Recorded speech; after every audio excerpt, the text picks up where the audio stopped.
Կրթության, գիտության, մշակույթի սպորտի նախարարությունը փորձնական կարգով կիրականացնի վարորդական կրթության դասընթացներ ավագ դպրոցի շրջանավարտների համար։ Այս մասին հայտարարել է Կրթության, գիտության, մշակույթի սպորտի նախարար Ժաննա Անդրեասյանը դեկտեմբերի 3-ին ազգային ժողովի նիստում, պատասխանելով պատգամավորների հարցերին։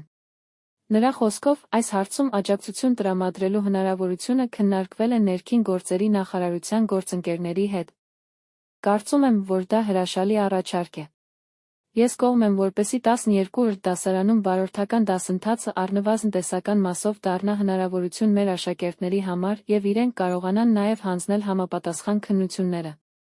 Վստահ եմ, որ կարող ենք առնվազն սկսել փորձարկել օրինակ ավագ դպրոցներին, հաշվի առնելով կադրային փոփոխությունները և միանշանակ դրական եմ գնահատում, կարող ենք քննարկել մոտ ապագայում նմանատիպ դասընթացներ մեկնարկելու հնարավորությունը, ասել է Անդրեասյանը։